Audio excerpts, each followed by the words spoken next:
अभी हम बगहा पुलिस जिला के बरवा कला में मौजूद हैं और बरवा कला के बारे में हम अपने दर्शकों को बता देना चाहते हैं कि एक समय ऐसा भी था जहां नक्सलियों की बंदूकें गरजती रहती थी।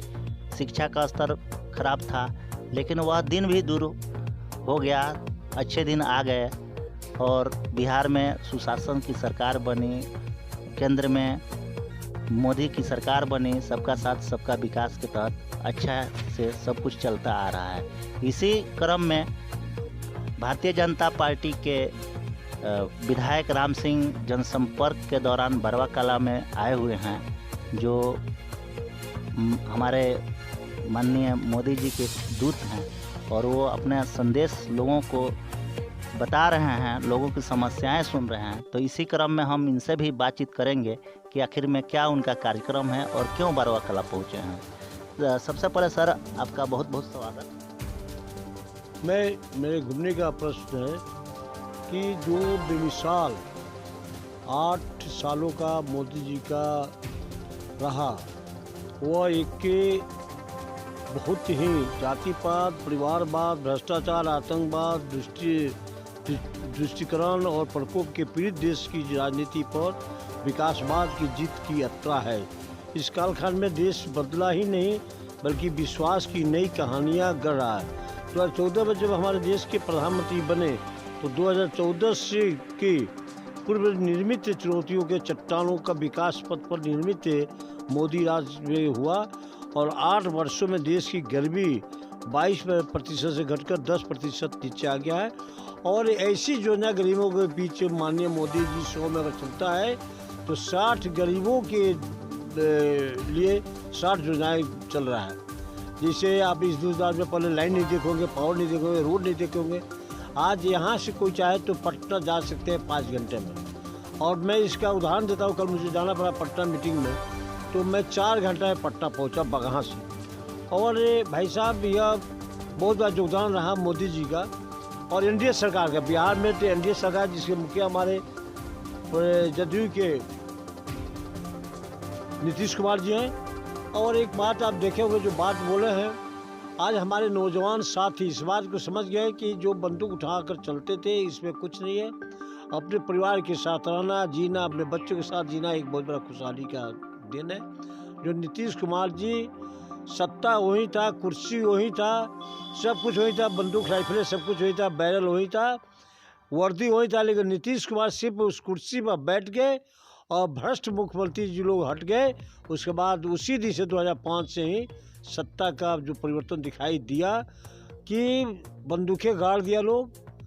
और सभी हमारे देश के प्रदेश के भाई बंधु ने सोच लिया कि अब हम कंधे पर हल उठाकर अपनी खेती बाड़ी करके अपने माता पिता की सेवा में रहूं, अपने परिवार के साथ जिंदा रहूं और जान बचाएं, अपना भी जान बचाएं।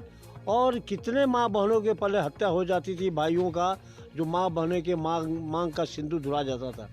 लेकिन ये एनडीए सरकार का देन है कि आज हम सब सुरक्षित हैं और नौजवान साथी भी जो गलत रास्ते पर जा रहे थे वो लोग सुरक्षित महसूस करते हैं। देखिए, कोई चीज़ मांग है तो मांग करना चाहिए, इसमें कोई दुआ नहीं। लेकिन मेरे नौजवान साथी हमेशा सोच अग्रणी रहता है और सोच के तहत काम करते हैं। और आज देखिए, हरना टाल जैसी जगह पर मैं आया हूँ, इसलिए आया हूँ कि 10 तारीख को केंद्रीय वित्त राज्य मंत्री हमारे पंकज चौधरी जी का आगमन होने वाला है। उसमें कई सांसद, कई विधायक भी रहेंगे और एसटी के समाज के एसटी समाज का बैठक के सभा करेंगे। और जो उपलब्धि है सरकार का, केंद्र सरकार का, एनडीए सरकार का, दोनों जगह एनडीए सरकार है, वह जो मोदी जी का उपलब्धि है, नीतीश जी का उपलब्धि, उस बारे में बात करेंगे, चर्चाएं करेंगे। पहले जैसे लाइट नहीं था, आज हर जगह पोल गड़ गया है, सब जगह पावर है। हो सकता है किसी कारण बस से 2 घंटा 4 घंटे कट जाता है, लेकिन 24 घंटा 20 घंटा 22 घंटा लाइन पावर रहता है। यह एक सरकार की बहुत बड़ी उपलब्धि है। जिस महिलाओं को पहले लकड़ी चुन कर लाना होता था, पत्ते लाना होता था, जंगल से दर्द के ठोकर खाना पड़ता था, पैरों में कांटों का चुभना आसान था पहले, आज देखते होंगे कि सबके घरों में गैस का कनेक्शन दिया है मोदी जी ने। और प्रधानमंत्री आवास भी बहुत मिला है। और प्रधानमंत्री सबसे बड़ी खूबी है कि हमारे एनडीए सरकार का देन है कि अगर एक पैसा 1 रुपया छोड़ा जाता है तो पहले की सरकार की तरह नहीं कि 85 पैसे के कोई बंदरबाट हो गया 15 पैसा आया। अगर आज मोदी जी 1 रुपया पर दाबते हैं तो 1 रुपया का 1 रुपया पहुँचता है खाताधारियों के खाते में। जो प्रधानमंत्री के लाभार्थी हैं, जो जनधन योजना में जिसको 2 वर्ष से थी कोरोना चला उसमें जो 600 रुपया, किसानों का ये तो पूरे भारत में 6,000 रुपये साल में 2-2 3 बार करके किस्त के रूप में एक बार बटन जाते हैं सभी किसानों के खाते में जाता है। कहीं अलग बड़ों का अंचल का कहीं चक्कर नहीं काटना है। उसी तरह जो फसल बर्बाद होता है तो पहले 33% था कि फसल 60% 50 से ऊपर तब जाता, आज 33% भी फसल आपका बर्बाद गया, उसका भी मुआवजा मोदी जी के द्वारा आता है, एनडीए सरकार के द्वारा आता है। और एक बात क्लिक करता है लोग सारे किसानों के जो सूची रहता है उसके खाते में आ जाता है। भाई साहब बहुत सारे सड़कों का जाल बिछा हुआ है, बिजली का जाल बिछा हुआ है, नल जल का भी बहुत जाल बिछा हुआ है, कहीं कोई कमी नहीं है। वो विशाल काम किए हैं जिसका बहुत सारे उपलब्धि है। कोरोना काल में 20 करोड़ महिलाओं के खाते में कैश ट्रांसफ़र हुआ। कोरोना महामारी में 80 करोड़ लोगों को मुफ्त राशन दिया गया और आज तक अभी राशन फिर दिया जा रहा है। तो ये एक बहुत बड़ी उपलब्धि है, ये कभी सोचा भी नहीं होगा लोग। और इस सरकार में, एनडीए सरकार में बहुत बड़ी उपलब्धि है जो घंटों लग जाएगा। जो उदाहरण है उसका एक उदाहरण ये आप इतना ही जानिए मेरे भाई साहब कि 60 जो न्याय जो चलती है वो सिर्फ तो गरीबों के लिए चलती है। और हमारा मानना है कि चाहे किसी भी समाज के गरीब है तो गरीब है। गरीब एक जाति है, उसमें विभिन्न जाति के लोग होते हैं, तो सभी समाज में गरीब रहते हैं।